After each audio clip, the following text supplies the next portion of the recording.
From the conference center in Salt Diffusée Lake depuis City, l'auditorium du centre de conférence à Salt Lake City, Utah, voici la session du samedi après-midi de la 191e conférence générale d'octobre de l'Église de Jésus-Christ des Saints des derniers jours, avec des orateurs choisis parmi les autorités générales et les officiers généraux de l'Église. La musique de cette session est interprétée par un chœur multiculturel issu de Pieux du nord de l'Utah. Cette émission est diffusée à titre de service public par Bonneville Distribution. Sans autorisation écrite, tout enregistrement, toute reproduction, transcription ou autre utilisation de cette émission est interdit. Dallin Oaks, premier conseiller dans la première présidence de l'Église, dirigera cette session.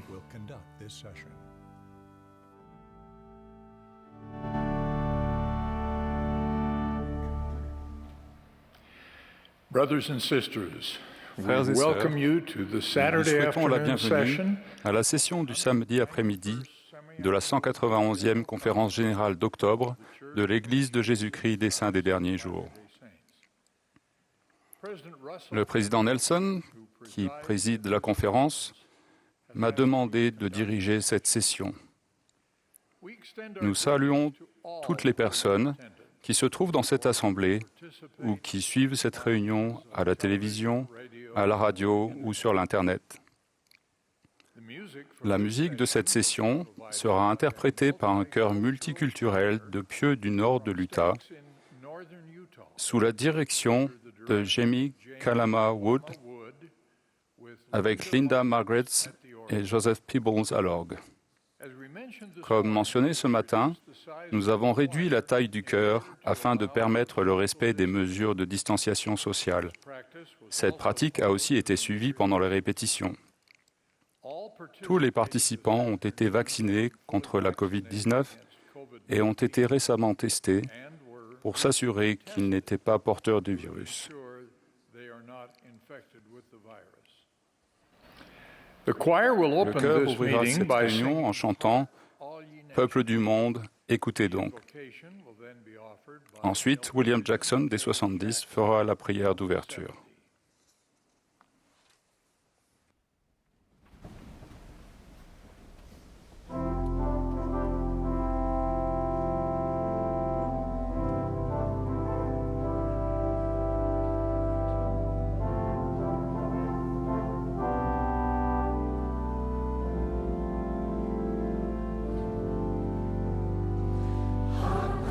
Nations, hear heaven's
Our beloved Father in heaven, Notre at the Père start of this céleste session bien-aimé, of au conference, début de cette session de conférence, nous t'exprimons notre reconnaissance pour la vie exemplaire de ton Fils Jésus-Christ, avec les promesses qui ont été conservées et pour l'expiation qui a été réalisée, pour le rétablissement de l'Évangile et pour un prophète, des voyants révélateurs. Et nous te demandons de les bénir.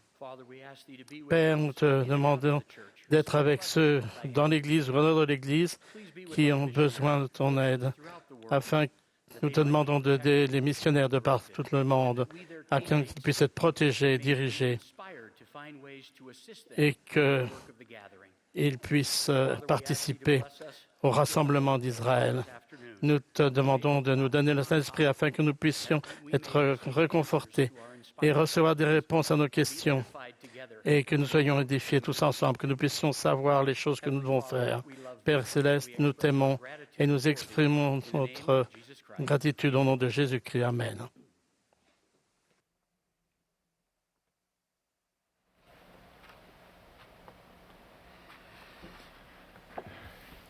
President Henry B. Eyring Henry will now Eyring present va maintenant présenter les autorités générales, les 70 d'interrégion et les officiers généraux de l'Église pour un vote de soutien.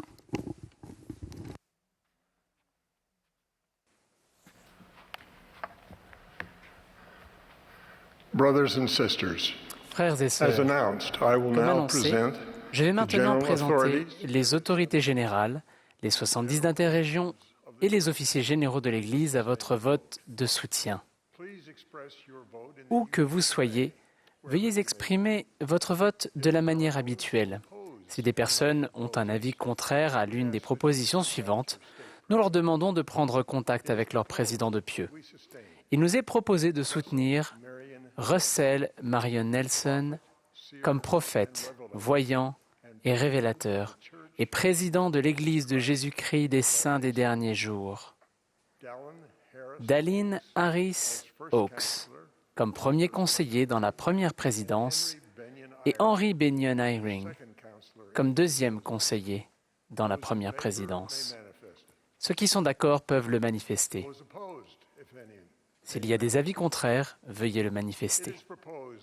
Il nous est proposé de soutenir Dallin Oaks comme président du Collège des 12 apôtres et Russell Ballard comme président suppléant du Collège des 12 apôtres. Que ceux qui sont d'accord le manifestent. S'il y a des avis contraires, veuillez le manifester. Il nous est proposé de soutenir en tant que membre du Collège des 12 apôtres Russell Ballard, Jeffrey Holland, Dieter Uchtdorf, David Bednar, Quentin Cook, Todd Christopherson, Neil Anderson, Ronald Rasband, Gary Stevenson, Dale Renland, Gerrit Gong, et Ulises Soares. Que ceux qui sont d'accord le manifestent. S'il y a des avis contraires, veuillez le manifester. Il nous est proposé de soutenir les conseillers dans la première présidence et les membres du Collège des 12 apôtres comme prophètes, voyants et révélateurs.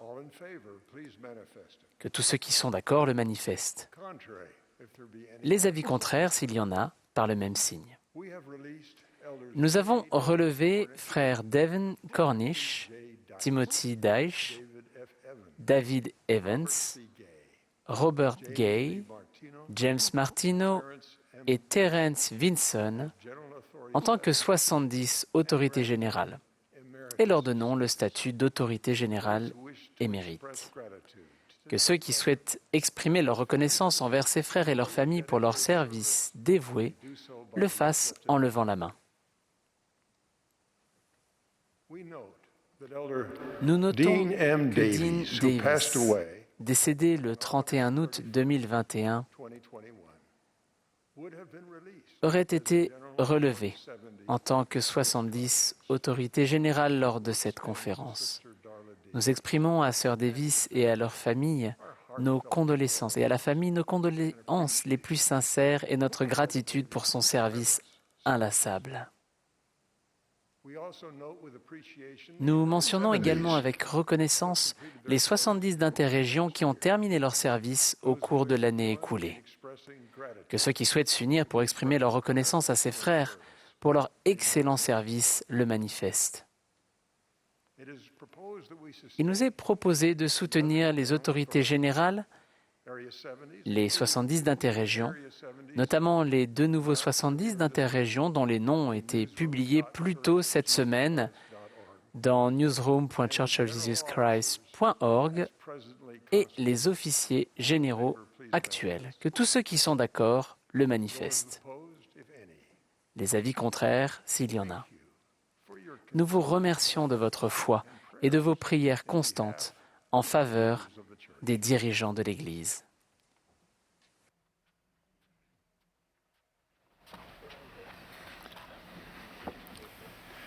The choir will now favor Le us chœur with interprétera Consider maintenant the Lilies. Consider the Lilies. After the singing, Après le chant, nous aurons le plaisir d'entendre David Bednar du Collège des 12 apôtres.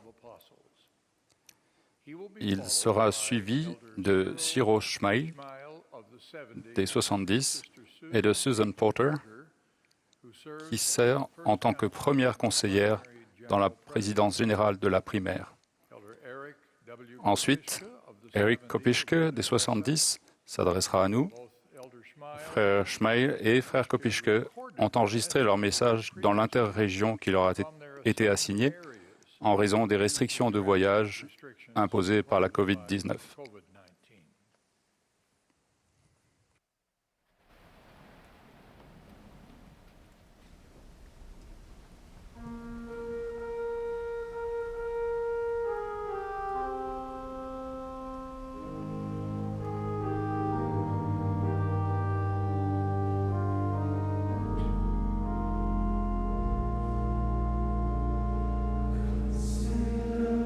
Lilies on the field.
I pray that the Holy Ghost will enlighten and Je edify prie pour que all le of us. Saint-Esprit éclaire et édifie chacun de nous, tandis que nous réfléchissons ensemble à l'œuvre merveilleuse du salut et de l'exaltation dans la dispensation de la plénitude des temps. Le soir du 21 septembre 1823, à peu près 3 ans après la première vision, le jeune Joseph Smith priait pour obtenir la rémission de ses péchés et pour connaître son état et sa situation vis-à-vis de Dieu. Un personnage est apparu à son chevet, l'a appelé par son nom et a déclaré qu'il était un messager envoyé de la présence de Dieu et que son nom était Moroni. Il a expliqué que Dieu avait une œuvre à faire accomplir à Joseph et lui a parlé de la parution à venir du livre de Mormon. Il est intéressant de remarquer que le livre de Mormon a été l'un des premiers sujets abordés par Moroni. Le livre de Mormon est un autre témoignage de Jésus-Christ et l'instrument de conversion par excellence dans les derniers jours. Nous faisons connaître l'Évangile dans le but d'inviter tout le monde à aller à Jésus-Christ, à recevoir les bénédictions de l'Évangile rétabli et à persévérer jusqu'à la fin par la foi au Sauveur. L'objectif fondamental de la prédication de l'Évangile est d'aider les personnes à éprouver un grand changement de cœur et à se lier au Seigneur grâce aux alliances et aux ordonnances sacrées. En présentant le livre de Mormon à Joseph Smith, Moroni a initié l'œuvre du salut et de l'exaltation pour les personnes de ce côté du voile dans la dispensation de la plénitude des temps. Poursuivant son instruction, il a ensuite cité à Joseph des passages du livre de Malachie dans l'Ancien Testament, avec une légère variante de ce qui se trouve dans la version de la Bible du roi Jacques. « Voici, je vous révélerai la prêtrise par la main d'Élie, le prophète, avant que le jour de l'Éternel arrive, ce jour grand et redoutable. Et il implantera dans le cœur des enfants les promesses faites au Père, et le cœur des enfants se tournera vers leur Père.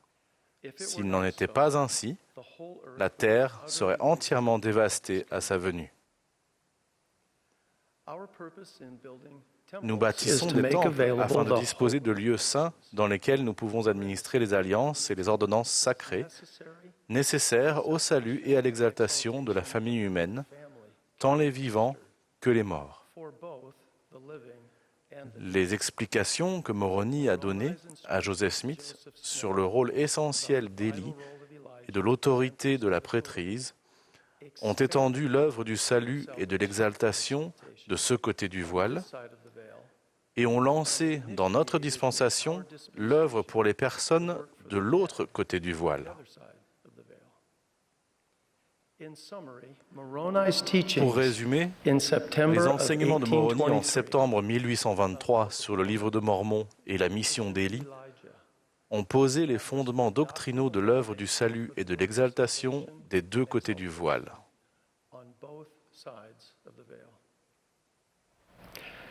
Grâce à Moroni, Joseph Smith a appris des leçons qui ont influencé tous les aspects de son ministère. Par exemple, le 6 avril 1837, lors d'une assemblée solennelle au temple de Kirtland, le prophète a dit, je cite, « En fin de compte, le devoir le plus grand et le plus important est de prêcher l'Évangile. » Fin de citation. Presque exactement 7 ans plus tard, le 7 avril 1844, il a fait un sermon connu aujourd'hui sous le nom du discours sur King Follett. À cette occasion, il a déclaré « La plus grande responsabilité que Dieu nous ait confiée ici-bas est de rechercher nos morts. » Mais comment est-il possible que la prédication de l'Évangile et la recherche de nos ancêtres soient simultanément le plus grand devoir et la plus grande responsabilité que Dieu nous ait donnée ? À mon avis, dans ces deux déclarations, Joseph Smith, le prophète, mettait l'accent sur cette vérité fondamentale. Les alliances, contractées par l'intermédiaire des ordonnances de la prêtrise avec la bonne autorité, nous lient au Seigneur Jésus-Christ et sont l'essence même de l'œuvre du salut et de l'exaltation des deux côtés du voile. L'œuvre missionnaire et celle de l'histoire familiale et du temple sont des aspects complémentaires et intimement liés d'une seule grande œuvre. Celle-ci est centrée sur les alliances et les ordonnances sacrées qui nous permettent de recevoir le pouvoir de la divinité et finalement de retourner en la présence de notre Père céleste. Ainsi, les deux déclarations du prophète, qui semblent contradictoires au premier abord, soulignent en réalité le point central de cette grande œuvre des derniers jours. Le Sauveur a dit « Prenez mon joug sur vous et recevez mes instructions, car je suis doux et humble de cœur, et vous trouverez du repos pour vos âmes. Car mon joug est doux et mon fardeau léger. » Mes bien-aimés frères et sœurs, nous prenons le joug du Sauveur sur nous quand nous découvrons ce que sont les alliances et les ordonnances sacrées, les recevons et les honorons dignement. Nous sommes fermement liés au Sauveur quand nous nous souvenons fidèlement des obligations que nous avons acceptées et faisons de notre mieux pour les vivre. Le fait d'être lié à lui est la source de notre force spirituelle à toutes les époques de notre vie. Je vous invite à réfléchir aux bénédictions promises aux disciples de Jésus-Christ qui respectent leurs alliances. Néphi, par exemple, a vu l'Église de l'agneau de Dieu dans les derniers jours, et ses membres n'étaient qu'un petit nombre. Les saints de Dieu étaient aussi sur toute la surface de la terre, et leur possession était petite. De plus, il a vu que le pouvoir de l'agneau de Dieu descendait sur les saints de l'Église de l'agneau et sur le peuple de l'Alliance du Seigneur. Et ils étaient armés de justice et du pouvoir de Dieu dans une grande gloire. L'expression « armé de justice et du pouvoir de Dieu dans une grande gloire » n'est pas simplement une jolie formule ni un bel exemple de langage scripturaire. Ces bénédictions transparaissent clairement dans la vie d'innombrables disciples du Seigneur dans les derniers jours. En tant que membre des 12, j'ai l'occasion de parcourir le monde. J'ai eu la bénédiction de rencontrer beaucoup d'entre vous et d'apprendre des leçons mémorables. Je témoigne qu'aujourd'hui, le peuple de l'Alliance du Seigneur est bien armé de justice et du pouvoir de Dieu dans une grande gloire. J'ai été témoin de la fidélité, du courage, de la vision et de la persévérance et de la joie qui dépassent largement les capacités mortelles et que seul Dieu peut nous donner. J'ai vu un jeune membre de l'Église partiellement paralysé à la suite d'un terrible accident de voiture recevoir la justice et le pouvoir de Dieu dans une grande gloire par l'intermédiaire des alliances et ordonnances. Après des mois exténuants de traitement et d'adaptation à une nouvelle vie à mobilité réduite, j'ai rencontré cette âme forte. Pendant notre conversation, je lui ai demandé « Qu'est-ce que cette expérience vous a aidé à apprendre ?» Sa réponse immédiate a été « Je ne suis pas triste, je ne suis pas en colère, et tout ira bien. » J'ai vu des personnes nouvellement baptisées et confirmées, membres de l'Église, recevoir la justice et le pouvoir de Dieu dans une grande gloire par l'intermédiaire des alliances et des ordonnances. Ces convertis étaient très désireux d'apprendre et de servir, disposés à délaisser de vieilles habitudes et des traditions profondément ancrées sans tout à fait savoir comment le faire. Ils étaient cependant heureux de devenir concitoyens des saints, gens de la maison de Dieu. J'ai vu les membres d'une famille prendre soin d'un conjoint et parent atteints d'une maladie incurable avec beaucoup de tendresse.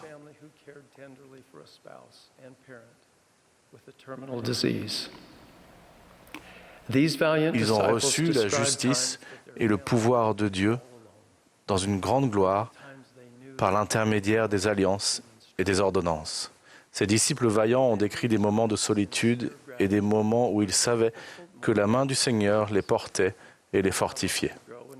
Ils ont exprimé leur reconnaissance sincère pour les expériences difficiles de la condition mortelle qui nous font progresser et devenir plus semblables à notre Père céleste et à Jésus-Christ, notre Rédempteur. Dieu les a secourus et leur a accordé la compagnie du Saint-Esprit. Il a fait de leur foyer un lieu de refuge aussi sacré que le Temple. J'ai vu une membre de l'Église, au cœur brisé par un divorce, recevoir la justice et le pouvoir de Dieu dans une grande gloire par l'intermédiaire des alliances et des ordonnances. La violation des alliances par son mari et leur divorce l'avait plongée dans une détresse émotionnelle et spirituelle intensifiée par un sentiment d'injustice. Elle voulait que la justice lui soit rendue.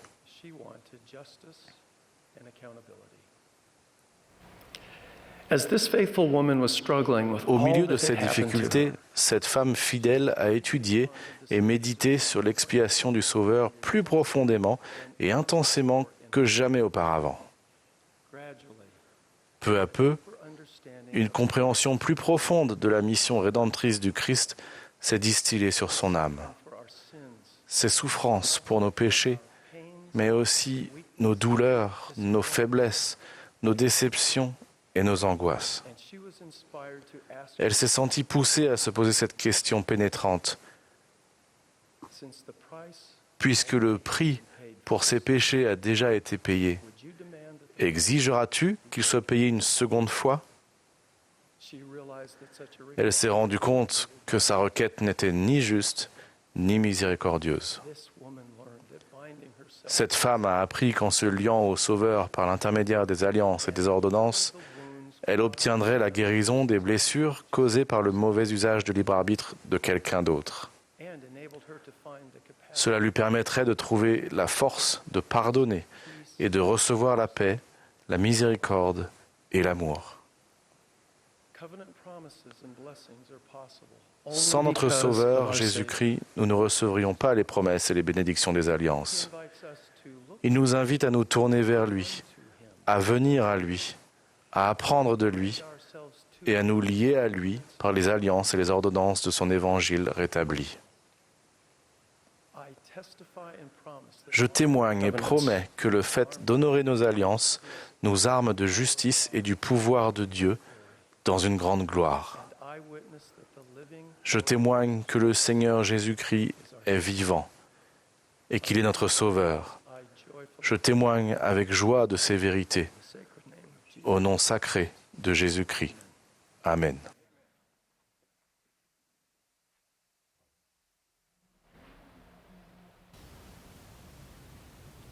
Peu après avoir été appelé 70 autorités générales, j'ai eu l'occasion de discuter quelques minutes avec le président Nelson. C'était une rencontre imprévue dans la cafétéria. Et il a eu la gentillesse d'inviter frère Palmer et moi à nous joindre avec lui pour déjeuner, J'ai pensé, de quoi parle-t-on lorsque l'on déjeune avec le prophète ? J'ai donc décidé de lui demander s'il avait un conseil pour moi, car je venais à peine de commencer à remplir mon appel. Sa réponse a été très simple et très directe. Il m'a regardé et a dit « Frère Schmeil, vous êtes appelé pour ce que vous pouvez devenir. » Cette expérience m'a poussé à méditer sur ce que le Seigneur voulait que je devienne. Tandis que j'y réfléchissais, j'ai réalisé que le Seigneur voulait que je devienne un meilleur mari, un meilleur père et un meilleur serviteur. Je me suis rendu compte que je pouvais accomplir tout cela en m'efforçant de devenir un meilleur disciple de Jésus-Christ. Lors de la dernière conférence générale, le président Nelson a dit « Bien faire quelque chose demande des efforts. Devenir un vrai disciple de Jésus-Christ ne fait pas exception à cette règle. » Le président Nelson nous demande de travailler dur pour devenir de meilleurs disciples de Jésus-Christ.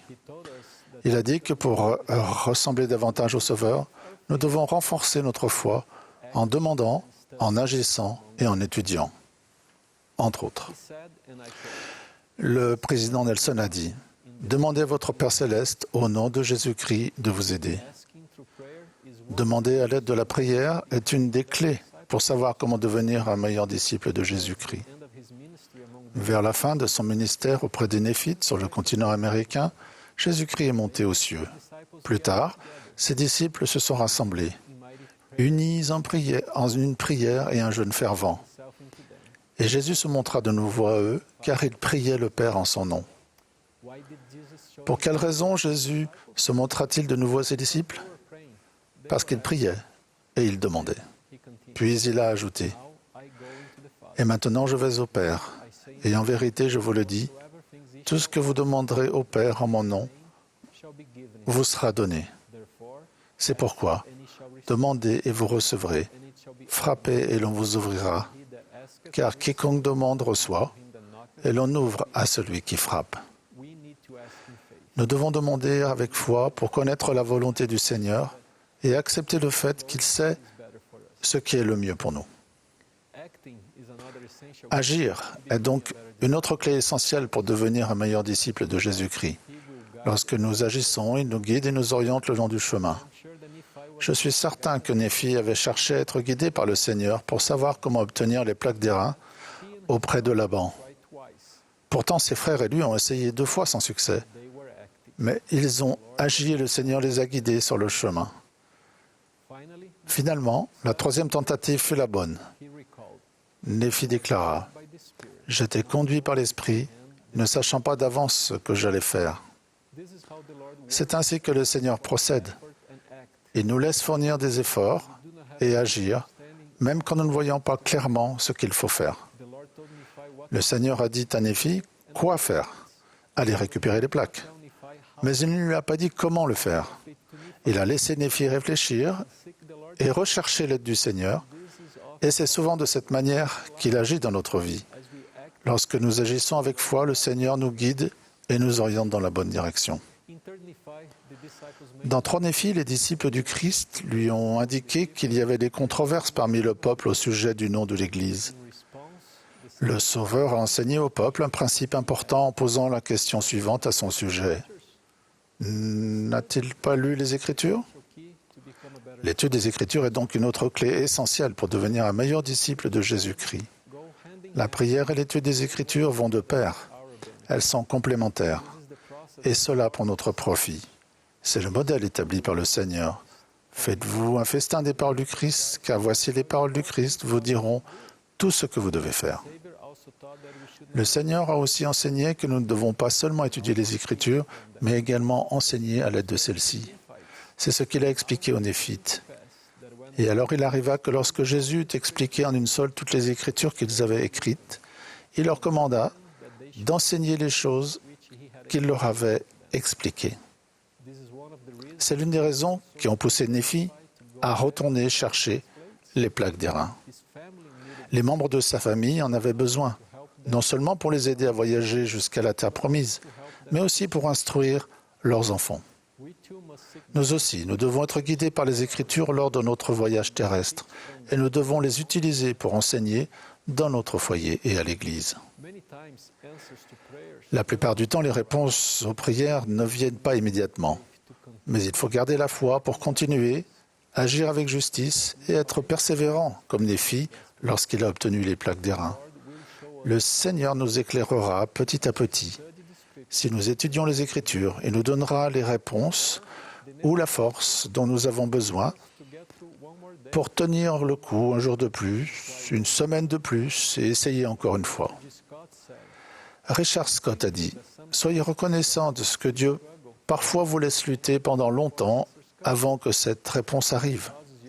Cela fait grandir votre foi et fortifie votre personnalité. » Grâce à la prière et l'étude des Écritures, le Seigneur m'a toujours donné la force d'agir et de persévérer un jour de plus, une semaine de plus, et d'essayer encore une fois. Souvent, les réponses ne sont pas venues tout de suite. Il y a des questions auxquelles je n'ai pas encore reçu de réponse. Mais je continue à demander et à étudier. Et je remercie le Seigneur qui me donne la force d'agir en attendant les réponses. Richard Scott a également dit « Lorsque vous avancerez jusqu'à la frontière entre votre compréhension et le crépuscule de l'incertitude, vous serez amené à trouver des solutions que vous ne pourrez obtenir que par la foi. Devenir un meilleur disciple du Sauveur Jésus-Christ représente le défi de toute une vie et nous en sommes tous à des étapes différentes, chacun avançant à son rythme. Nous devons garder à l'esprit que ce n'est pas une compétition et que nous sommes là pour nous aimer et nous aider les uns les autres. Nous devons agir de manière à ce que le Seigneur puisse œuvrer avec nous dans notre vie. S'adressant à Sidney Rigdon, le Seigneur a dit « Je vous ai observé, toi et tes œuvres. J'ai entendu tes prières et t'es préparé pour une œuvre plus grande. Je témoigne que le Seigneur entend et répond à nos prières. Il nous connaît et il a une œuvre pour chacun de nous. Grâce à la prière, l'étude des Écritures et nos actes, nous accédons aux bénédictions des cieux et devenons de meilleurs disciples du Sauveur Jésus-Christ. Dallin Oaks a enseigné « Le jugement dernier ne sera pas une simple évaluation de la somme des actions, bonnes et mauvaises, de ce que nous aurons fait. Ce sera la constatation de l'effet final de nos actions et pensées, de ce que nous serons devenus. Je suis reconnaissant pour les prophètes, voyants et révélateurs. Ce sont des sentinelles sur la tour. Ils voient des choses que nous ne voyons pas. Je témoigne qu'à l'aide de leurs paroles, nous deviendrons de meilleurs disciples du Sauveur Jésus-Christ et atteindrons notre potentiel. Jésus-Christ vit et connaît chacun de nous personnellement. Cette Église est la sienne. Au nom de Jésus-Christ. Amen.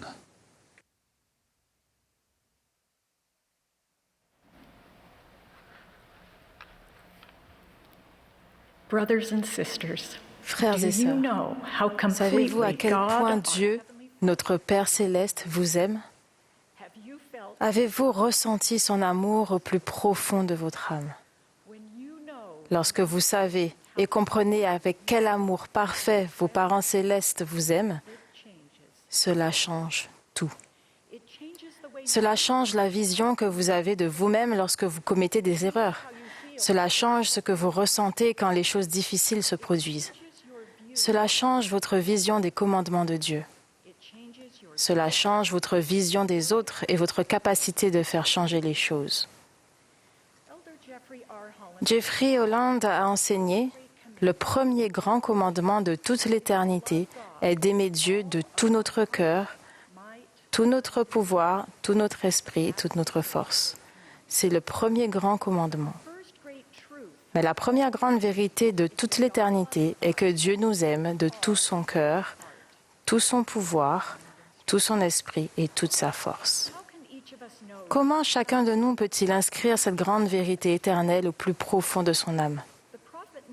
Le prophète Néphi a eu la vision de la preuve la plus puissante de l'amour que Dieu a pour nous. Après avoir vu l'arbre de vie, Néphi demanda à en connaître l'interprétation. En réponse, un ange lui montra une ville, une mère et un bébé. Tandis que Néphi observait la ville de Nazareth et Marie, la mère remplie de justice devant l'enfant Jésus dans ses bras, l'ange déclara « Vois l'agneau de Dieu, oui, le Fils du Père éternel. » Au cours de cette expérience sacrée, Néphi comprit que la naissance du Sauveur était la manifestation de l'amour pur et parfait de Dieu. Un amour qui, d'après le témoignage de Néphi, se répand dans le cœur des enfants des hommes. Nous pouvons imaginer l'amour de Dieu comme étant la lumière émanant de l'arbre de vie qui se répand sur toute la terre jusque dans le cœur des enfants des hommes. La lumière et l'amour de Dieu imprègnent toutes ses créations. Parfois, nous pensons à tort que nous ne pouvons ressentir l'amour de Dieu qu'après avoir suivi la barre de fer et pris du fruit de l'arbre. Cependant, l'amour de Dieu n'est pas uniquement accordé aux personnes qui parviennent à l'arbre de vie. C'est le pouvoir même qui nous pousse à le rechercher. Néphi a enseigné, c'est pourquoi c'est la plus désirable de toutes les choses. Et l'ange s'est exclamé, « Oui, et la plus joyeuse pour l'âme. » Il y a 20 ans, un membre bien-aimé de ma famille a quitté l'Église. il se posait de nombreuses questions auxquelles il ne trouvait pas de réponse. Son épouse, une convertie, est restée fidèle à son témoignage. Face à ces divergences, ils ont travaillé dur pour préserver leur mariage. L'année dernière, il a écrit 3 questions sur lesquelles il butait au sujet de l'Église et il les a envoyées à 2 couples d'amis avec qui il était proche depuis plusieurs années. Il leur a demandé de réfléchir à ces questions et les a invités à dîner pour en discuter. Après ce repas entre amis, il est allé dans sa chambre et a commencé à travailler sur un projet. La conversation qu'ils avaient eue et l'amour que ses amis lui avaient montré occupaient ses pensées. Il a écrit par la suite qu'il s'est senti poussé à interrompre son travail. Il a déclaré « Une grande lumière a illuminé mon âme. » Je connaissais ce sentiment profond d'éveil spirituel, mais cette fois-ci, le sentiment a continué de s'intensifier comme jamais auparavant, et ce pendant plusieurs minutes. Je me suis assis en silence, enveloppé de ce sentiment, et j'ai compris que c'était une manifestation de l'amour que Dieu avait pour moi. Je me suis senti poussé à retourner à l'Église et à exprimer cet amour de Dieu dans des choses que j'y accomplirais.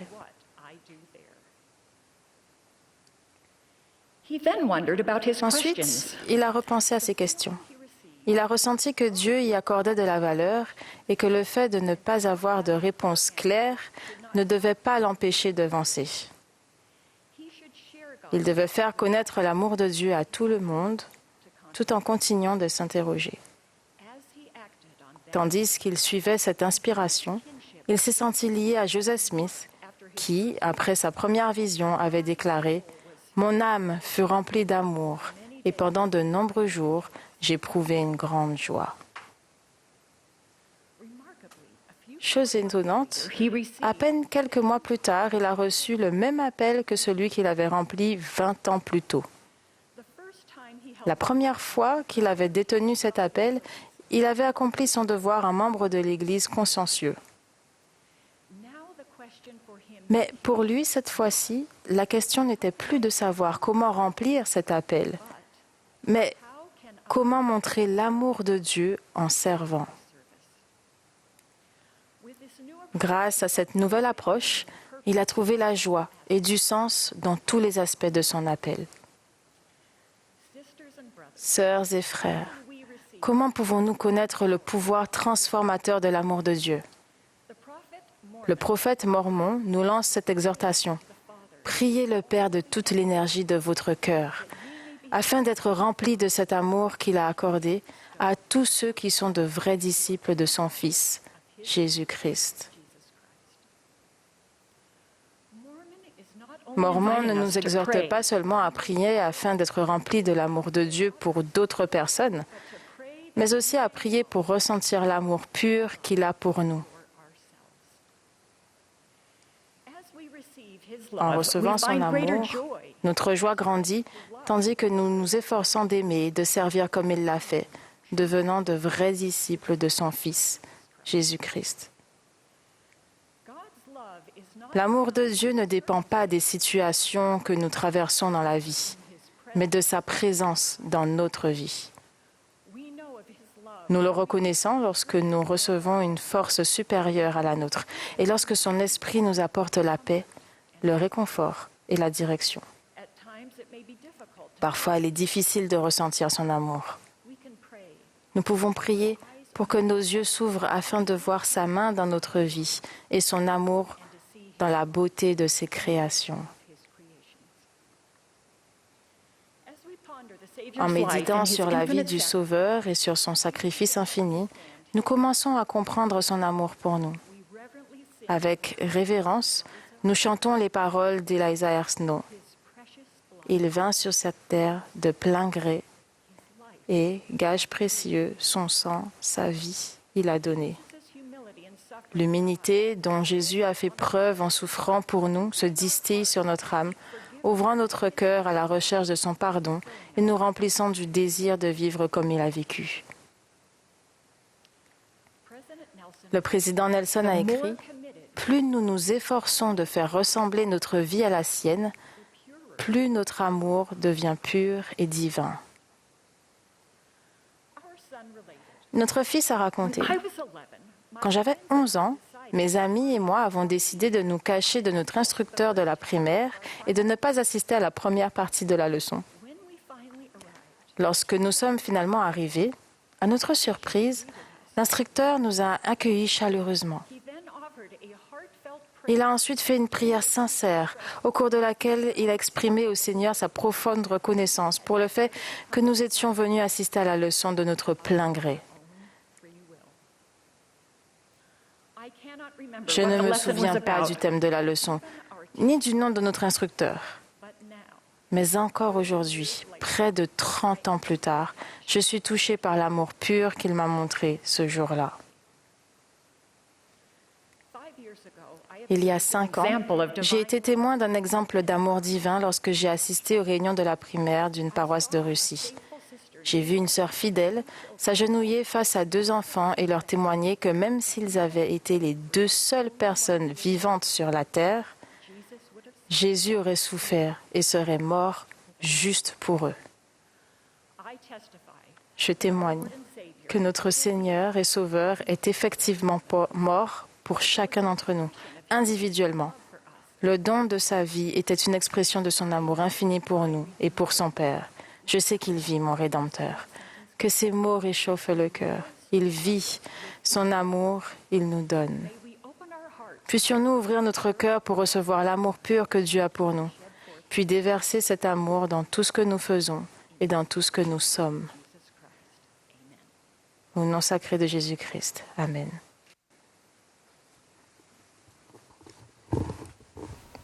Bien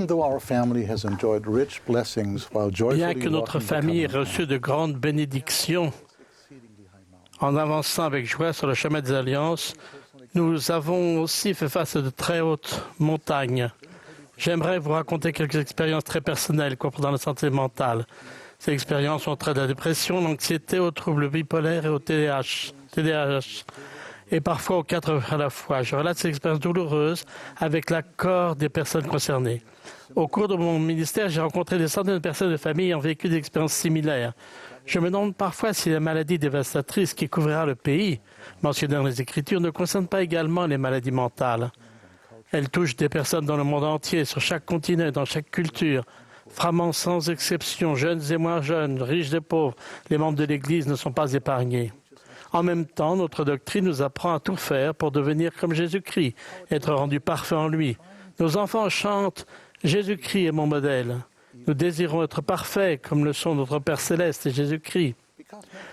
La maladie mentale pouvant interférer avec notre perception de la perfection reste trop souvent tabou. En conséquence, nombreuses sont les personnes qui demeurent dans l'ignorance et le désespoir et souffrent en silence. Nombreuses sont les personnes qui se sentent écrasées parce qu'elles ne répondent pas à des critères arbitraires et croient à tort qu'elles n'ont pas leur place dans l'Église. Pour lutter contre une telle illusion, il est important de se souvenir que le Sauveur aime tous les enfants de son Père, comprend pleinement la douleur et la lutte que de nombreuses personnes vivent face à une grande variété de difficultés mentales. Il a subi des souffrances et des afflictions et des tentations de toute espèce, pris sur lui les souffrances et les maladies de son peuple.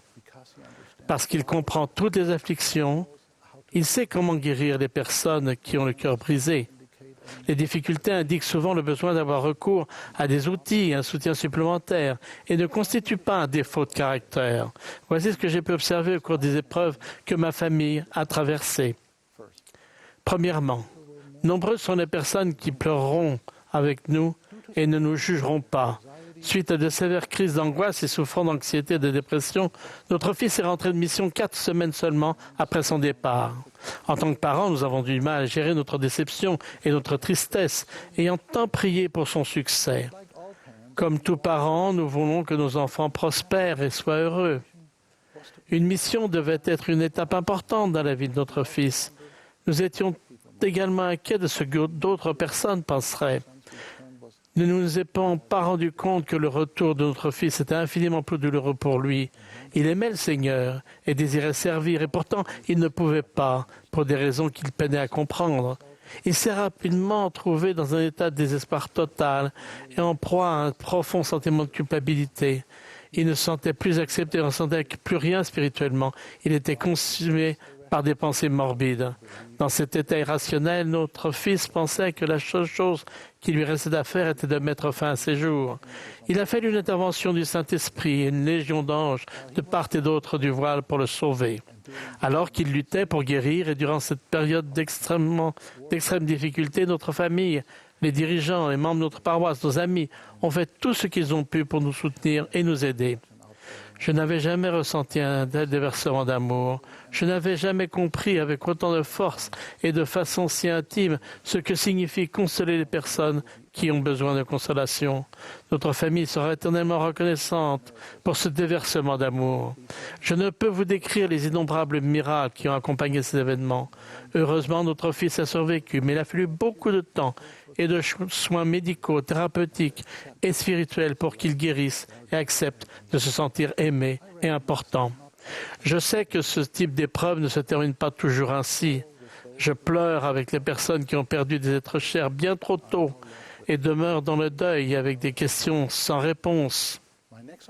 Ma deuxième observation est qu'il peut être difficile pour des parents d'identifier les difficultés de leurs enfants, mais nous devons apprendre. Comment pouvons-nous connaître la différence entre les difficultés liées à un développement normal et les signes d'une maladie? En tant que parents, nous avons le devoir sacré d'aider nos enfants à affronter les difficultés de la vie. Cependant, peu d'entre nous sont des spécialistes de la santé mentale. Nous devons néanmoins prendre soin de nos enfants en leur apprenant à se satisfaire des efforts sincères qu'ils effectuent pour tenter d'atteindre des objectifs appropriés. Nous savons tous par nos échecs personnels que la croissance spirituelle est un processus continu. Nous savons aujourd'hui qu'il n'existe pas de remède universel et simple qui procure le bien-être émotionnel et mental. Nous connaîtrons des situations de stress et de troubles parce que nous vivons dans un monde déchu avec un corps déchu. En outre, de nombreux facteurs peuvent amener à une maladie mentale. Quel que soit notre bien-être mental et émotionnel, il est plus sain de nous concentrer sur le fait de progresser que de faire une fixation sur nos défauts. Pour ma femme et moi, ce qui nous a toujours aidés, c'est de rester aussi proche du Seigneur que possible. Avec le recul, nous voyons que le Seigneur nous a patiemment guidés à travers des périodes de grande incertitude. Sa lumière nous a guidés pas à pas dans les moments les plus sombres. Il nous a aidés à voir que la valeur d'une âme est bien plus importante dans le plan éternel que n'importe quelle tâche ou réussite sur terre. Encore une fois, nous informer au sujet des maladies mentales nous prépare à aider les personnes en difficulté et nous-mêmes. Des discussions honnêtes et ouvertes entre nous nous permettront de donner à ce sujet l'attention qu'il mérite. Après tout, l'information précède l'inspiration et la révélation. Ces difficultés trop souvent invisibles peuvent toucher n'importe qui et lorsque nous leur faisons face, elles peuvent nous paraître insurmontables. L'une des premières choses que nous devons apprendre est que nous ne sommes pas seuls. Je vous invite à étudier le sujet de la santé mentale dans la section « Faites face aux défis de la vie » de la Bibliothèque de l'Évangile. L'instruction mène à la compréhension, l'acceptation, la compassion et l'amour. Elle peut limiter les tragédies tout en aidant à développer et entretenir des attentes et des relations saines. Ma dernière observation est que nous devons constamment faire attention à autrui. Nous devons nous aimer les uns les autres et cesser de juger, en particulier lorsque nos attentes restent frustrées. Nous devons aider nos enfants et nos jeunes à ressentir l'amour de Jésus-Christ dans leur vie, même lorsqu'ils ont du mal à s'aimer eux-mêmes. Orson F. Whitney, qui était membre du Collège des 12 apôtres, a donné ce conseil aux parents d'enfants en difficulté. Priez pour vos enfants.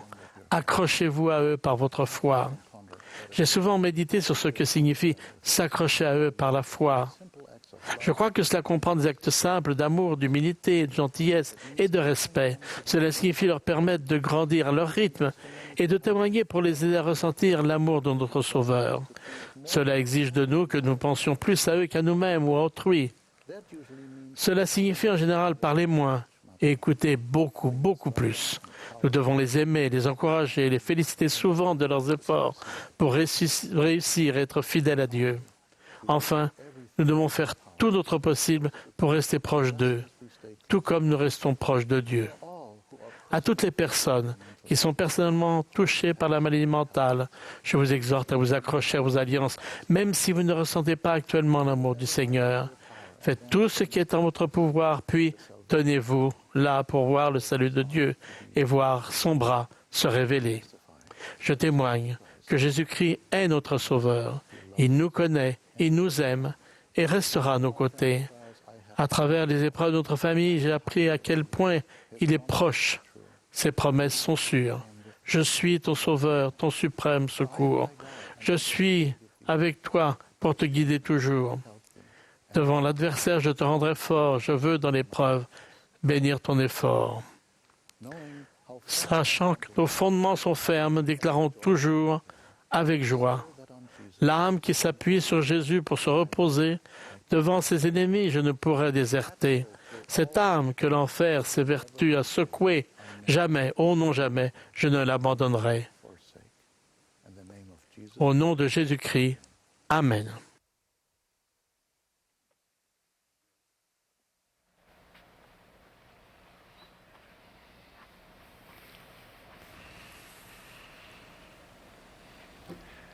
The congregation will now join Le the chœur et choir in l'assemblée singing chanteront à présent « Sauveur d'Israël », le numéro 5 dans le recueil de cantiques français.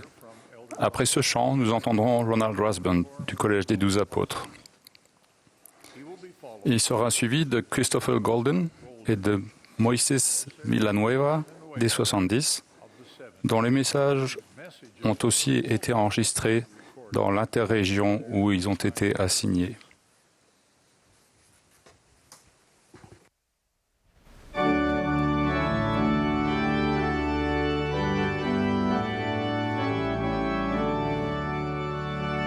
This is the Saturday afternoon session Assistez à la of the session one du samedi après-midi de la 191e conférence générale d'octobre de l'Église de Jésus-Christ des Saints des derniers jours.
My brothers and sisters,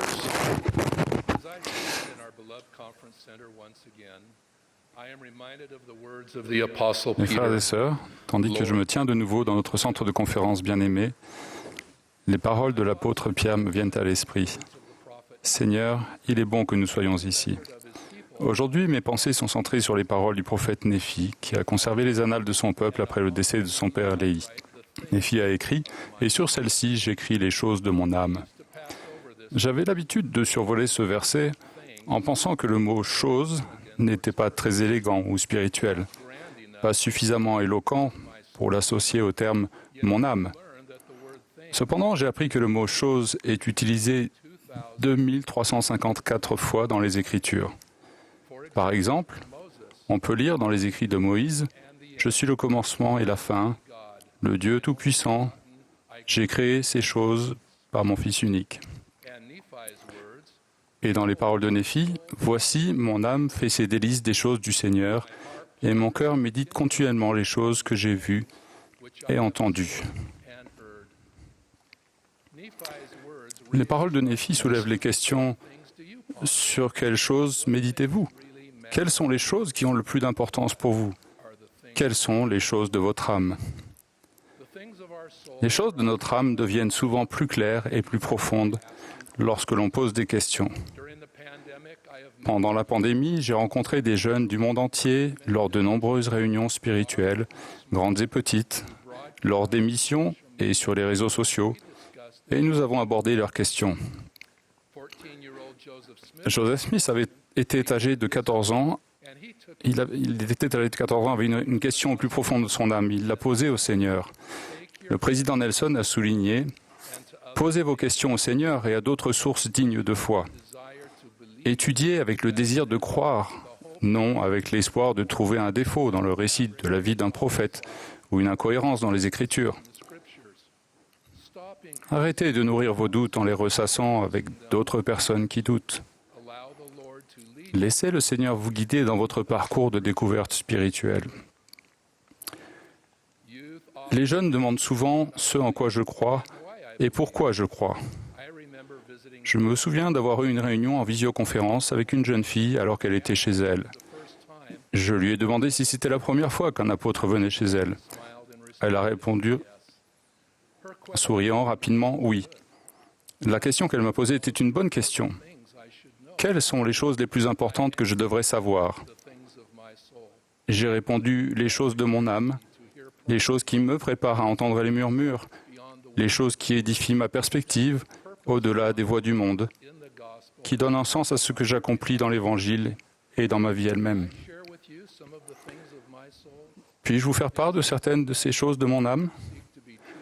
Ces choses s'appliquent à toutes les personnes qui s'efforcent d'être de véritables disciples de Jésus-Christ. 10 est un bon chiffre rond. Aujourd'hui, je vous en donne 7, avec l'espoir que vous les compléterez avec la 8e, la 9e et la 10e, d'après votre propre expérience. Premièrement, aimez Dieu le Père et Jésus-Christ, notre Sauveur. Jésus a dit que le premier commandement était « Tu aimeras le Seigneur ton Dieu de tout ton cœur, de toute ton âme et de toute ta pensée. » Le président Nelson a déclaré sa dévotion envers Dieu, notre Père éternel, et son Fils Jésus-Christ, lorsqu'il a été appelé à diriger l'Église du Seigneur, en disant « Je les aime et je m'engage à les servir et à vous servir jusqu'à mon dernier souffle. » Donc, premièrement, aimer le Père et le Fils. Deuxièmement, aimer son prochain. Ce n'est pas juste une bonne idée, c'est le deuxième grand commandement. Vos prochains sont votre conjoint et vos enfants, les membres de votre paroisse, vos collègues de travail, vos colocataires, les personnes qui ne sont pas de votre foi, celles qui ont besoin d'une main secourable et franchement tout le monde. L'essence de l'amour envers son prochain se trouve dans le cantique « Aimez vos frères ». Le président Nelson nous rappelle « Lorsque nous aimons Dieu de tout notre cœur, il nous rend soucieux du bien-être d'autrui. » Troisièmement, aimez-vous. C'est là où le bas blesse pour beaucoup. N'est-il pas étrange que s'aimer soi-même semble plus difficile qu'aimer autrui ? Cependant, le Seigneur a dit « Aime ton prochain comme toi-même. » Il accorde de la valeur à la divinité qui est en nous, alors nous devrions faire de même. Lorsque nos erreurs, nos chagrins, nos sentiments d'inefficacité, nos déceptions, notre colère ou nos péchés nous accablent, le pouvoir de l'expiation du Sauveur est, par dessein divin, une des choses qui élève l'âme. Quatrièmement, respectez les commandements. Le Seigneur l'a dit clairement, « Si vous m'aimez, gardez mes commandements. Efforcez-vous chaque jour d'être un peu meilleur, de faire un peu mieux et d'aller de l'avant avec droiture. » Cinquièmement, soyez toujours digne d'aller au temple. J'appelle cela être digne devant le Seigneur. Que vous ayez ou non accès à un temple, être digne d'une recommandation pour entrer dans le temple en cours de validité vous permet de rester fermement concentré sur les choses qui ont de l'importance, le chemin des alliances. Sixièmement, soyez heureux et enthousiastes. Le Seigneur a dit, prenez courage et ne craignez pas. Pourquoi? Comment? Alors que les difficultés se présentent à nous à chaque pas? En raison de la promesse que Jésus-Christ nous fait. Moi, le Seigneur, je suis avec vous et je me tiendrai à vos côtés. Le président Nelson décrit l'Évangile rétabli comme un message de joie. Et il explique, la joie que nous ressentons dépend peu de notre situation, mais entièrement de l'orientation de notre vie.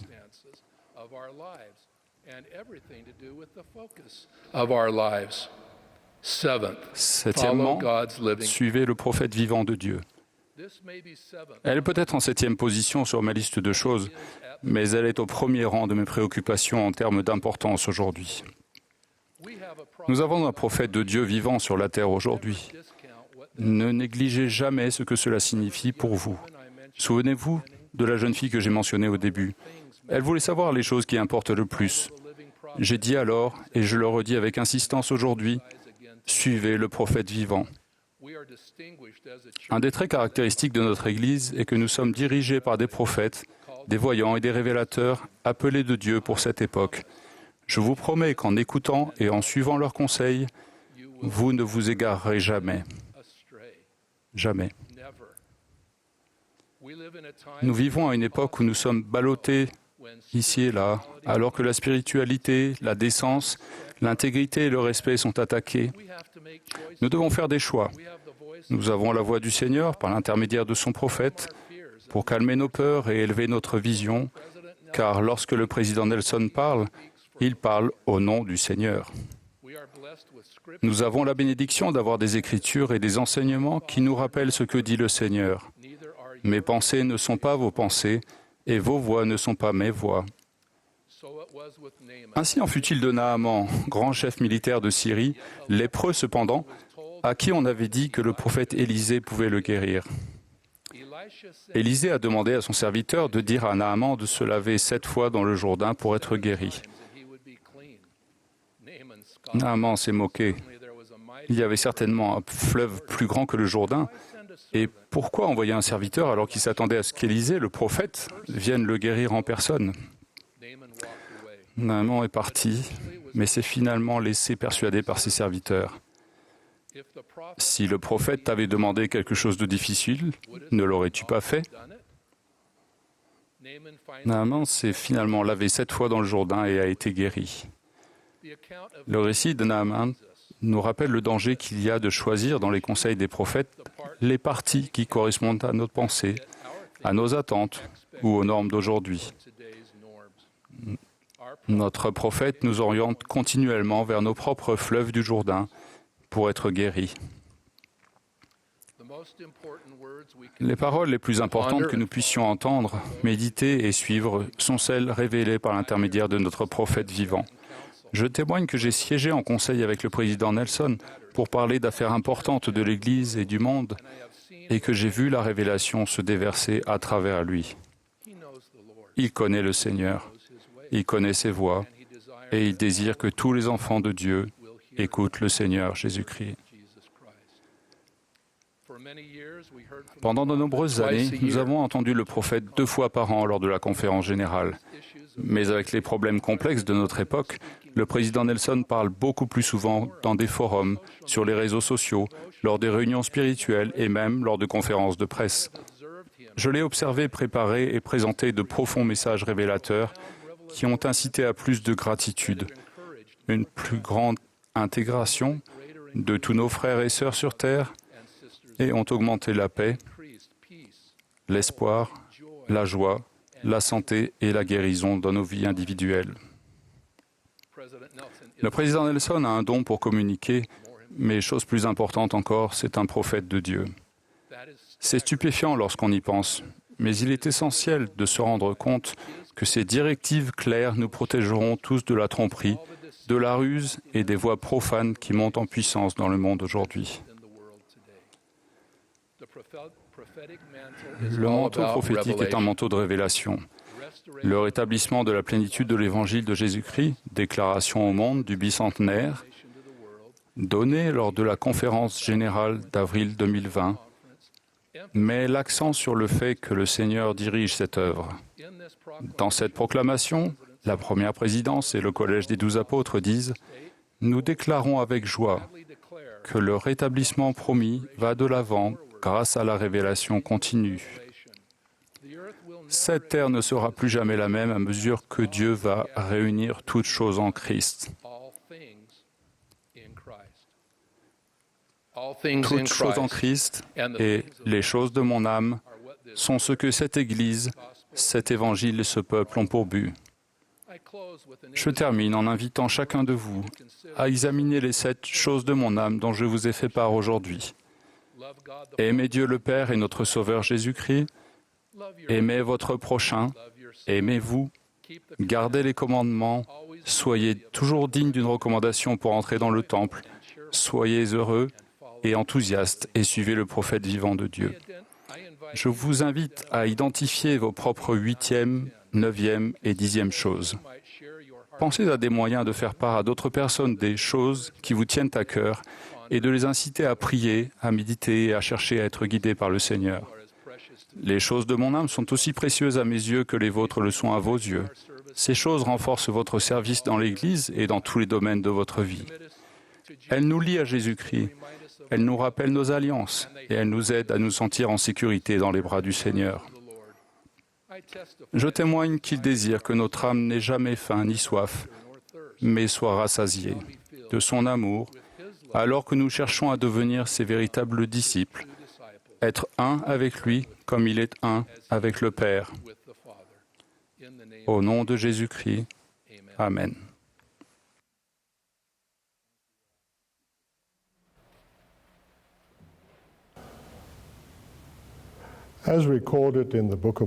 Comme il est écrit dans le livre de Mormon, 6 ans avant la naissance de Jésus-Christ, Samuel, un lamanite juste, révéla par prophétie aux Néphites, qui étaient alors apostats pour la plupart, les signes qui accompagneraient la naissance du Sauveur.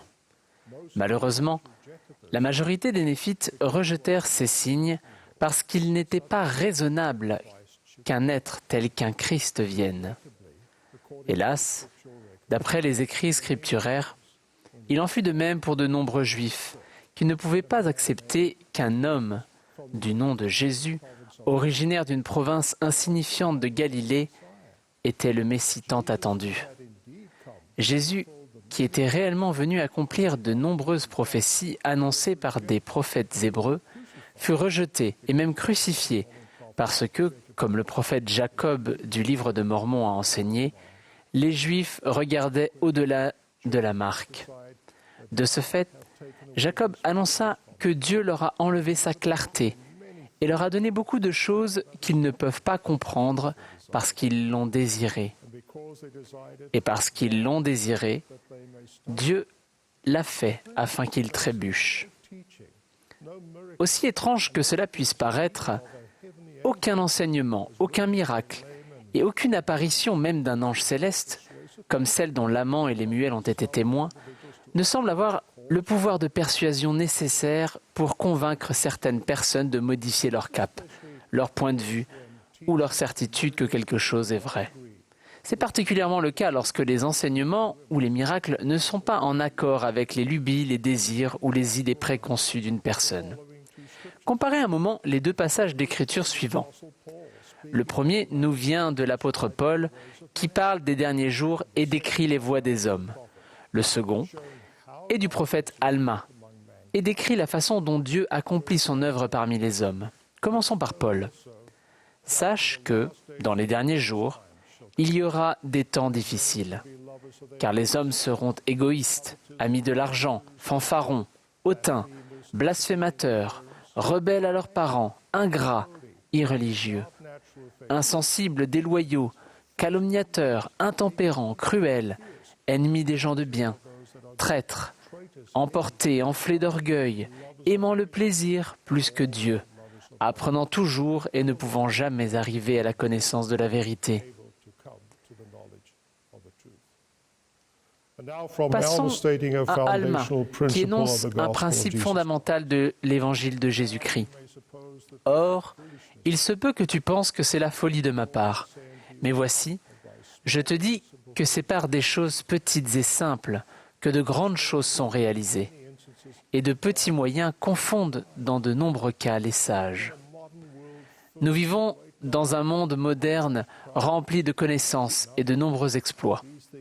Cependant, ces choses camouflent trop souvent les fondements instables sur lesquels elles sont bâties. Par conséquent, elles ne conduisent pas à la vérité, ni vers Dieu, ni au pouvoir de révélation, de recevoir la révélation, d'acquérir de la connaissance spirituelle et de développer la foi en Jésus-Christ qui mène au salut. Les paroles du Seigneur à Thomas et au reste des apôtres la veille de son sacrifice expiatoire nous reviennent vivement à l'esprit. Jésus lui dit « Je suis le chemin, la vérité et la vie. Nul ne vient au Père que par moi. » Pour ceux qui ont des yeux pour voir, des oreilles pour entendre et des cœurs pour ressentir, plus que jamais auparavant, il nous faut faire face à la réalité que la seconde venue de Jésus-Christ se rapproche toujours plus. Certes, de grandes difficultés attendent encore les habitants de la terre à son retour, mais à cet égard, les fidèles n'ont pas à avoir peur. Je vais maintenant citer un passage d'un des sujets de l'Évangile de l'Église intitulé « Seconde venue de Jésus-Christ ». Lorsque le Sauveur viendra, il viendra en puissance et en gloire pour faire de la terre son royaume. Sa seconde venue marquera le commencement du millénium. La seconde venue sera un temps de peur et de lamentation pour les méchants, mais elle sera un jour de paix et de victoire pour les justes. Le Seigneur a déclaré « Ceux qui sont sages ont reçu la vérité, ont pris l'Esprit Saint pour guide et n'ont pas été trompés. En vérité, je vous le dis, ils ne seront pas abattus ni jetés au feu, mais supporteront le jour. Et la terre leur sera donnée en héritage. Ils se multiplieront et deviendront forts, et leurs enfants grandiront sans péché pour le salut. Car le Seigneur sera au milieu d'eux, sa gloire sera sur eux, et il sera leur loi, leur roi et leur législateur. » Dans notre préparation à la seconde venue de Jésus-Christ, j'apporte un message essentiel et réconfortant pour les fidèles, tiré du livre du prophète Amos dans l'Ancien Testament. Car le Seigneur, l'Éternel, ne fait rien sans avoir révélé son secret à ses serviteurs les prophètes. Dans ce même esprit, le prophète du Seigneur sur la terre aujourd'hui, le président Nelson, nous a donné récemment ce conseil inspiré. L'évangile de Jésus-Christ est un évangile de repentance. Grâce à l'expiation du Sauveur, son évangile est une invitation à continuer de changer, de grandir et de nous purifier. C'est un évangile d'espérance, de guérison et de progression. De ce fait, l'évangile est un message de joie. Notre esprit se réjouit de chaque petit pas en avant que nous faisons. Je témoigne et j'atteste sans réserve de la réalité de Dieu et des miracles présents dans la vie quotidienne d'une multitude de personnes venant de tous horizons. Il est vrai que de nombreuses expériences sacrées ne sont que rarement mentionnées. Cela est dû en partie à leur origine divine et au fait que certaines personnes les tourneraient en dérision. À cet égard, le dernier prophète du livre de Mormon, Moroni, nous rappelle. Et en outre, je vous parle à vous qui niez les révélations de Dieu et dites qu'elles ont cessé, qu'il n'y a pas de révélation, ni de prophétie, ni de don, ni de guérison, ni de don des langues, ni d'interprétation des langues. Voici, je vous le dis, celui qui nie ces choses ne connaît pas l'évangile du Christ. Oui, il n'a pas lu les Écritures. Si oui, il ne les comprend pas. Car ne lisons-nous pas que Dieu est le même hier, aujourd'hui et à jamais, et qu'en lui, il n'y a ni variation, ni ombre de changement? Je termine ce discours avec une déclaration prophétique véritablement inspirante de Joseph Smith, le prophète, donnée vers la fin de son ministère alors qu'il attendait avec impatience la seconde venue de Jésus-Christ. Ne persévérerons-nous pas dans une si grande cause? Allons de l'avant et pas en arrière. Courage, frères, et j'ajouterai sœurs, et en avant, vers la victoire. Que votre cœur se réjouisse et soit dans l'allégresse, auquel j'ajoute mon témoignage. Au nom de Jésus-Christ, Amen.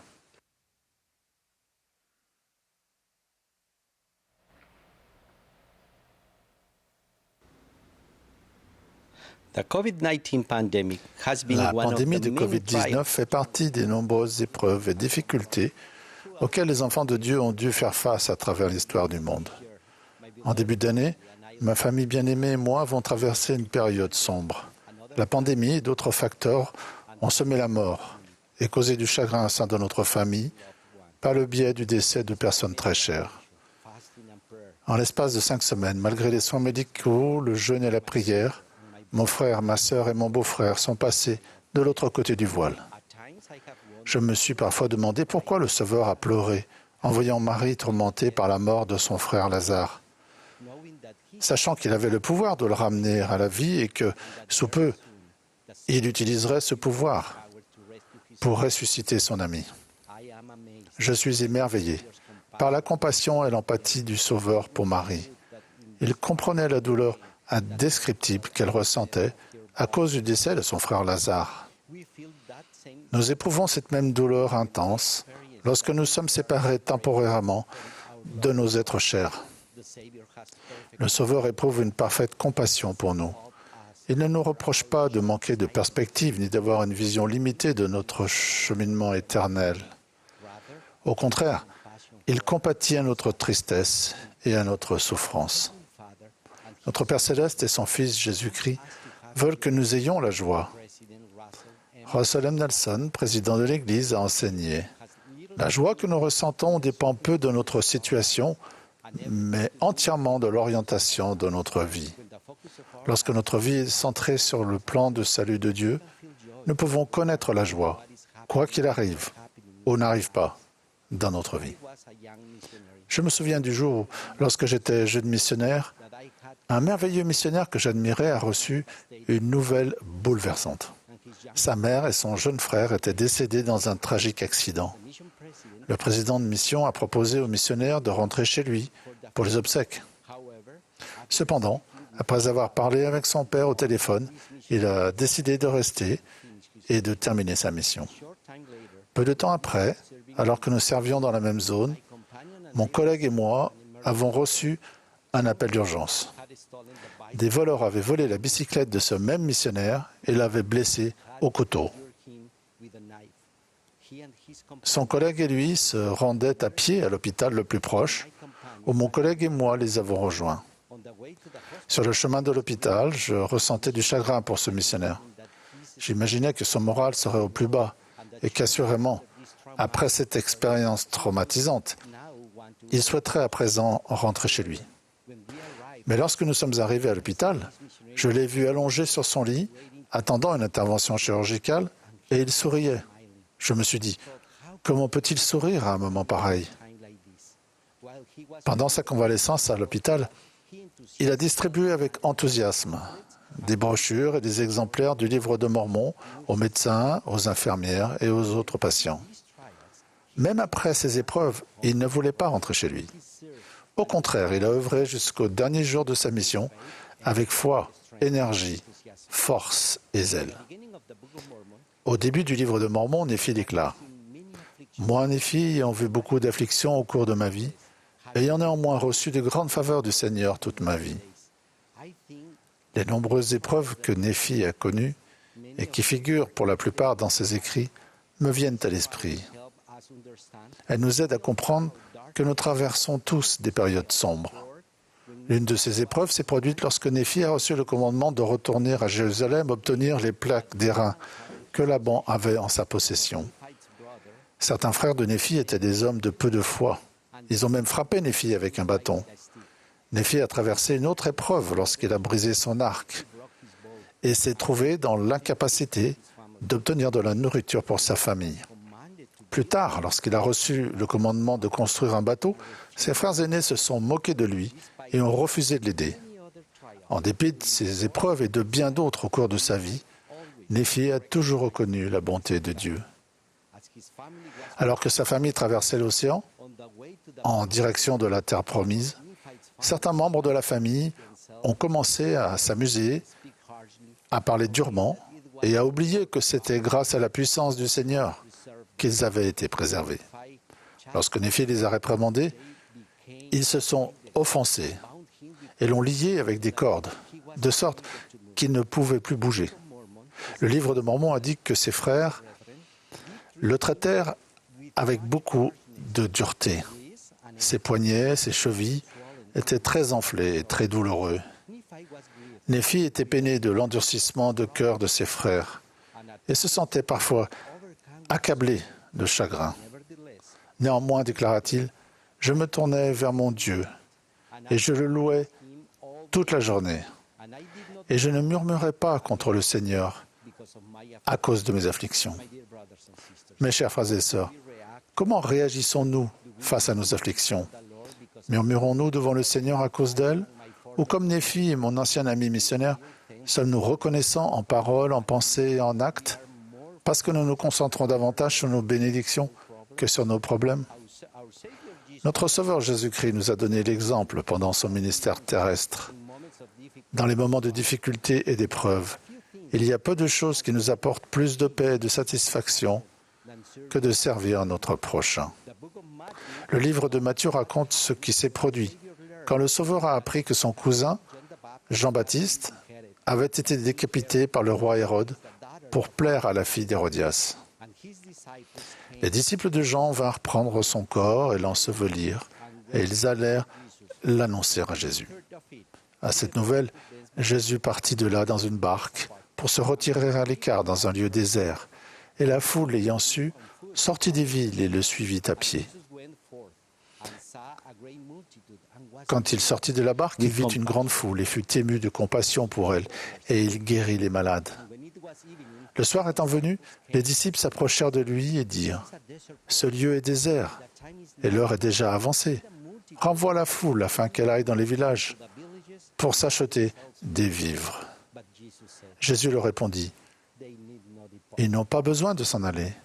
Donnez-leur vous-même à manger. » Jésus-Christ nous a montré qu'en période d'épreuve et d'adversité, nous pouvons reconnaître les difficultés des autres. Émus de compassion, nous pouvons leur tendre la main et les soutenir. En ce faisant, nous sommes de même renforcés par notre service chrétien. Gordon B. Hinckley a déclaré « Le meilleur antidote que je connaisse au souci est le travail. Le meilleur remède au désespoir est le service.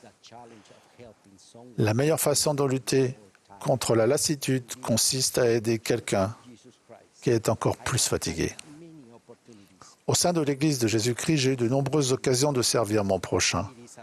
C'est dans ces moments-là que je sens que mon Père Céleste allège mes propres fardeaux.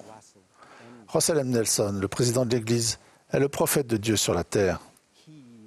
Il est un excellent exemple de la manière dont nous devrions servir les autres lors d'épreuves difficiles. Je joins mon témoignage à celui de nombreux autres saints. Dieu est notre Père céleste aimant. J'ai ressenti son amour infini pendant les périodes sombres de ma vie. Notre Sauveur Jésus-Christ comprend nos douleurs et nos afflictions. Il veut alléger nos fardeaux et nous réconforter. Nous devons suivre son exemple en servant les personnes dont les fardeaux sont encore plus lourds que les nôtres. Au nom de Jésus-Christ. Amen.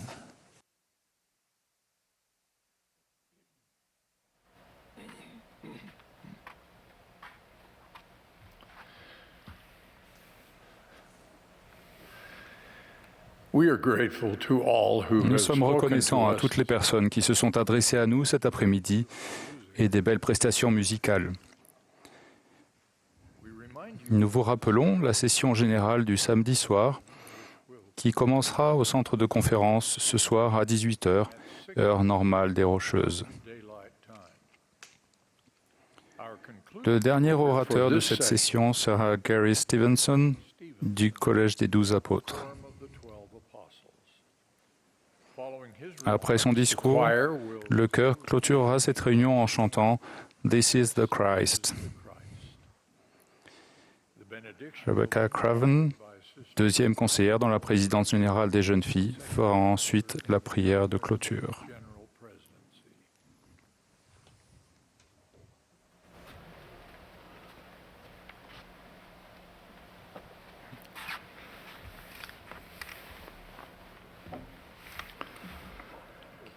Je souhaite aussi la bienvenue à chacun d'entre vous participant à cette conférence. Aujourd'hui, je souhaite décrire 2 éléments de l'évangile rétabli de Jésus-Christ, suivis de 4 récits émouvants de saints des derniers jours de par le monde qui appliquent ces principes. Le premier élément de l'évangile rétabli, l'œuvre du salut et de l'exaltation, met l'accent sur des responsabilités désignées par Dieu. Le second élément nous rappelle que l'évangile est clair, précieux et simple. Afin de recevoir la vie éternelle, nous devons venir au Christ et être rendus parfaits en lui. Lorsque nous venons au Christ et aidons les autres à faire de même, nous participons à l'œuvre du salut et de l'exaltation de Dieu, qui se concentre sur les responsabilités désignées par Dieu. Ces responsabilités divines s'alignent avec les clés de la prêtrise rétablies par Moïse, Élias et Élie, et dont le récit se trouve à la section 110 des Doctrines et Alliances, et le deuxième grand commandement donné par Jésus-Christ d'aimer notre prochain comme nous-mêmes. On les trouve aux 2 premières pages du manuel général d'instruction mis à jour et disponible pour tous les membres. Si les mots manuel général d'instruction ou responsabilité déterminée par Dieu vous font frémir par peur de complexité, n'ayez pas peur. Ces responsabilités sont simples, inspirantes, motivantes et réalisables. Les voici. Premièrement, vivre l'évangile de Jésus-Christ.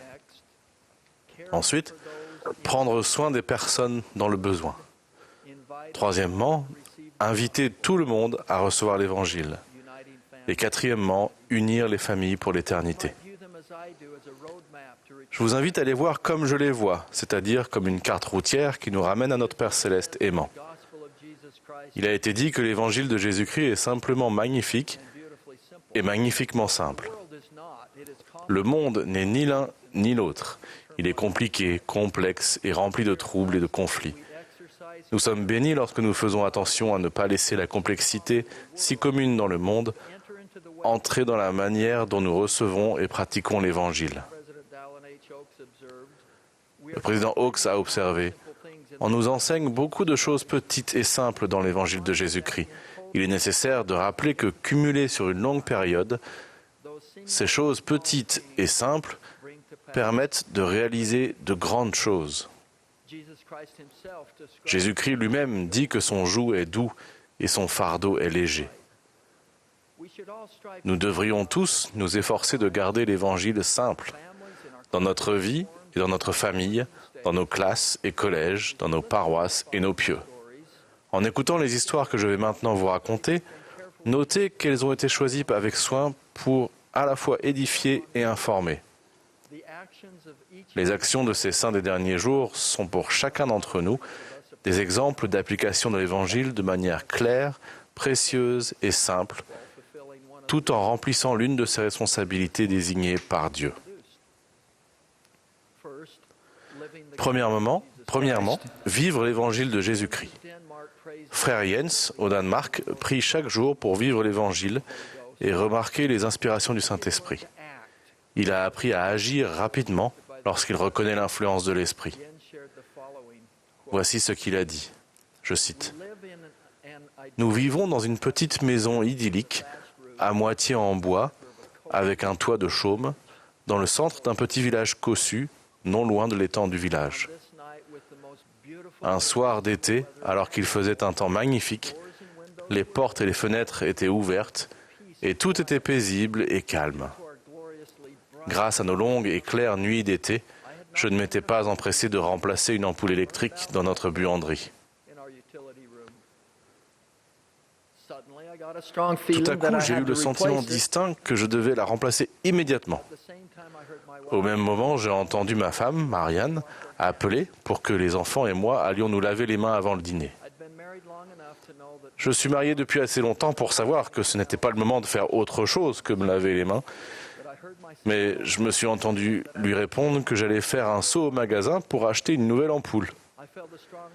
Je me suis senti poussé à partir sans attendre. Le magasin était juste de l'autre côté de l'étang. D'habitude, nous y allions à pied, mais ce jour-là, j'ai pris mon vélo. En pédalant le long de l'étang, j'ai aperçu du coin de l'œil un petit garçon d'environ 2 ans, marchant seul, très près du bord. Et tout à coup, il est tombé à l'eau. Un instant, il était là, le suivant, il avait disparu. Personne n'avait rien vu à part moi. J'ai jeté mon vélo à terre, couru et sauté dans l'étang, l'eau m'arrivant à la taille. La surface de l'eau s'est immédiatement recouverte de lentilles d'eau, la rendant complètement opaque. Puis j'ai senti un mouvement d'un côté. J'ai mis le bras sous l'eau, attrapé un t-shirt et sorti le petit garçon de l'eau. Il s'est mis à halter, tousser et pleurer. Peu de temps après, le garçon et ses parents ont été réunis. Fin de citation. Lorsque Frère Jens prie chaque matin pour être aidé à reconnaître les inspirations du Saint-Esprit, même pour quelque chose d'aussi peu commun que de changer immédiatement une ampoule, il prie aussi pour être un instrument pour bénir les enfants de Dieu. Frère Jens vit l'Évangile en cherchant l'inspiration divine chaque jour, s'efforçant d'être digne, puis en faisant de son mieux pour suivre l'inspiration quand elle arrive. Voici un exemple de la manière de prendre soin des personnes dans le besoin. Un jour, un dirigeant de paroisse dans le Pieu de Cucuta en Colombie a accompagné la présidente des jeunes filles de Pieu pour rendre visite à 2 de ces jeunes filles, ainsi que leur grand frère adolescent qui traversait de terribles épreuves. Leur père était décédé récemment et leur mère 1 an auparavant. Les 3 frères et sœurs étaient maintenant seuls dans leur humble petit abri. Les murs étaient en bois brut, bordés de sacs plastiques, et le toit en tôle ne couvrait que l'espace où ils dormaient. Suite à leur première visite, ces dirigeants savaient qu'il fallait leur venir en aide. Grâce au conseil de paroisse, un plan d'aide a pris forme. Les dirigeants de paroisse et de Pieux, de la Société de secours, du Collège des anciens, des jeunes gens, des jeunes filles et de nombreuses familles ont entrepris de bénir cette famille. Les dirigeants des organisations de paroisse ont pris contact avec plusieurs membres de la paroisse qui travaillent dans le bâtiment. Certains ont aidé à la conception, d'autres ont offert leur temps et leur labeur, d'autres ont préparé des repas, et d'autres encore ont fait don des matériaux nécessaires. Lorsque la petite maison a été terminée, ce fut un jour de fête pour ceux qui avaient fourni de l'aide et pour les 3 jeunes membres de la paroisse. Grâce à la famille que forme leur paroisse, ces orphelins ont ressenti la chaleur et le réconfort de savoir qu'ils ne sont pas seuls et que Dieu est toujours là pour eux. Ceux qui ont tendu la main ont ressenti l'amour du Sauveur pour cette famille et ils ont agi comme s'ils étaient ses mains en la servant. Je pense que vous aimerez cet exemple de la manière d'inviter tout le monde à recevoir l'Évangile. Clayton du Cap-Vert, âgé de 17 ans, n'avait aucune idée de ce qui arriverait lorsqu'il est entré un jour dans la classe de séminaire de sa paroisse. Mais grâce à sa décision, sa vie et celle des autres ont été changées à jamais. Clayton, sa mère et son grand frère étaient devenus membres de l'Église de Jésus-Christ quelque temps auparavant, mais la famille avait cessé de venir. Sa décision simple d'assister au séminaire a été un point charnière pour sa famille. Les autres jeunes du séminaire se sont montrés chaleureux et accueillants. Grâce à eux, Clayton s'est senti à l'aise et ils l'ont encouragé à assister à une autre activité. Il les a écoutés et peu après a commencé à assister à d'autres réunions de l'Église. Un évêque sage a vu le potentiel spirituel de Clayton et l'a invité à être son assistant. Frère Pugna, son évêque, raconte: à partir de ce moment-là, Clayton est devenu un exemple et il a eu de l'influence sur les autres jeunes. La première personne que Clayton a invité à retourner à l'église a été sa mère. Puis, son grand frère a été la seconde. Il a ensuite étendu son cercle d'amis. Wilson, l'un de ses amis, était un jeune homme de son âge. La toute première fois qu'il a rencontré les missionnaires, Wilson a exprimé son désir d'être baptisé. Les missionnaires étaient impressionnés et surpris de tout ce que Clayton avait déjà expliqué à Wilson. Les efforts de Clayton ne se sont pas arrêtés là. Il a aidé d'autres membres moins pratiquants à revenir et il a parlé de l'Évangile avec ses amis d'autres confessions. Aujourd'hui, la paroisse compte 35 jeunes pratiquants, avec un programme du séminaire florissant, grâce en grande partie aux efforts de Clayton pour aimer, faire connaître et inviter. Clayton et son grand frère, Kleber, se préparent à faire une mission à plein temps. Pour conclure, je vais vous donner un exemple personnel de l'union des familles pour l'éternité. Ce sont les missionnaires qui ont parlé pour la première fois du temple à Lydia, à Kharkiv, en Ukraine. Tout de suite, elle a ressenti un fervent désir de s'y rendre, et après son baptême, elle s'est préparée à recevoir sa recommandation pour le temple. Lydia s'est rendue au temple de Freiberg, en Allemagne, pour recevoir sa dotation. Puis elle a passé plusieurs jours là-bas à accomplir l'œuvre pour les morts. Suite à la consécration du temple de Kiev, en Ukraine, Lydia est allée au temple plus souvent. Elle y a été scellée éternellement à son mari, Anatoly, et ils ont plus tard été appelés à servir comme missionnaires du temple. Ensemble, ils ont trouvé plus de 15 000 noms d'ancêtres et s'emploient à accomplir les ordonnances pour eux. Lorsqu'on lui a demandé de parler de ses sentiments à propos de l'œuvre du temple, Lydia a répondu: « Qu'est-ce que j'ai reçu au temple ? J'ai fait de nouvelles alliances avec Dieu. Mon témoignage a été fortifié. J'ai appris à recevoir la révélation personnelle. J'accomplis les ordonnances salvatrices pour mes ancêtres décédés et je peux aimer et servir les autres. » Elle a conclu par cette phrase très vraie: « Le Seigneur veut nous voir souvent au temple. » Je suis édifié par la bonté de ces saints des derniers jours, au centre de ces 4 histoires, chacun avec des circonstances diverses et variées. Il y a beaucoup à apprendre des résultats miraculeux de la simple application des principes de l'Évangile simple. Tout ce qu'ils ont fait est également à notre portée. Faisons en sorte que l'Évangile reste simple, tandis que nous prenons sur nous les responsabilités désignées par Dieu pour vivre l'Évangile de Jésus-Christ, afin d'être réceptifs aux inspirations, comme frère Jens au Danemark. Pour prendre soin des nécessiteux, comme les membres du pieu de Cucuta en Colombie, qui ont fourni un abri à des orphelins de leur paroisse. Pour inviter tout le monde à recevoir l'Évangile, comme l'a fait Clayton de l'île du Cap-Vert en Afrique, avec ses amis et sa famille. Enfin, pour unir les familles pour l'éternité, selon l'exemple de Lydia en Ukraine, à travers ses propres ordonnances du temple, ses recherches d'histoire familiale et son service au temple. Faire cela apportera certainement joie et paix, je vous le promets et j'en témoigne, ainsi que de Jésus-Christ, notre Sauveur et Rédempteur. Au nom de Jésus-Christ. Amen.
Our dear Heavenly Father, Notre Père Céleste, cher Père Céleste, à la fin de cette session, nous te remercions pour les moyens miraculeux qui sont à notre disposition dans le monde pour témoigner de ton Fils Jésus-Christ. Nous te demandons de nous aider à vivre nos alliances, de mieux vivre nos alliances. Nous savons que c'est à travers le Christ que nous pouvons trouver la vraie joie et la paix et la guérison. Nous te demandons de nous aider à nous souvenir de lui dans notre vie quotidienne et que nous puissions avoir son esprit avec nous. Et nous te demandons de nous aider à laisser sa lumière luire à travers nous lorsque nous aidons le monde à se préparer pour la venue de ton Fils. C'est la prière que nous te laissons, au nom de Jésus-Christ, notre Sauveur. Amen.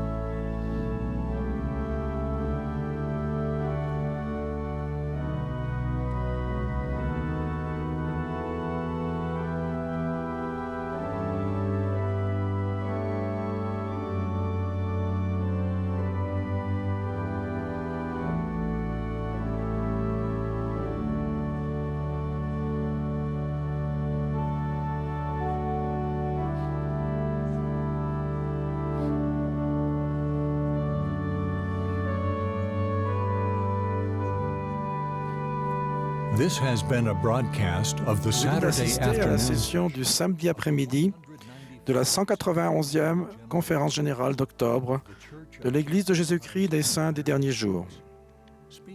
Les orateurs étaient choisis parmi les dirigeants de l'Église. La musique de cette session a été interprétée par un chœur multiculturel de Pieux du nord de l'Utah.